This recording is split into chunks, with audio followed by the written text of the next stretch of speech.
دخلنا طوارئ الديسي مع ألمانية عضها كلب، فيش ولا حدا بالمختبر ولا بالطوارئ. هاي الألمانية بتستنى، ولا واحد. كارثة. هلو،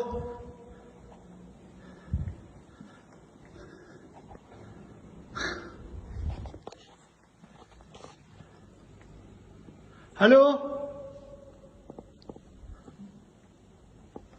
الله أكبر.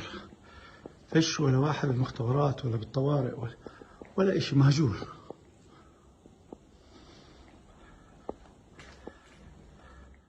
هلا انا جاي بالزياره بتكليف من عطوفه الامين العام. صبح واحد الساعه دكتور اي ساعه راجع كاظم المواطن 7:15 7:15 صبح مواطن جاي على المركز لعندكم الساعه 7:15 ومصور المركز كامل وما فيه. وين الحراسه وين الحارس؟ وين التعيين شركه الخدمات؟ هو بقول ما فيش اصلا طبيب. دكتور لما راجعوك انت قمت بالواجب تجاه المريضه ولا ترك انت؟ ولا ما نزلت لعندها؟ نزلت اكيد وبلغنا على المجموعه، حكينا بلغنا المجموعه الامنيه عشان شرطه السياحيه، لان كانت سائحه اجنبيه من المانيا، كانت معضوضه كلب.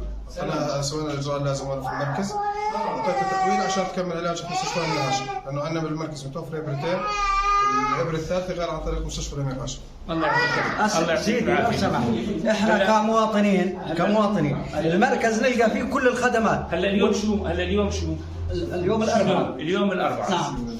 24/5. اليوم الاربعاء 24/5. كويس. احنا لما نجي نراجع هون في المركز نلقى الموظف مداوم، الحارس مداوم، نلقى جميع الكادر الطبي مداوم. احنا لا يعني ان انسان جاي عشان مع السياحه وده السياحه وعشان يكسب قرشين يصور الناس ويقطع الدكتور ولا موظف، هذا غلط. واحنا يا المواطنين ننفي هذا الكلام، والكادر مداوم ومدير الصحه ما قصر، هي جوله ميدانيه وكل شيء موجود وارض الواقع، وما في من الكلام.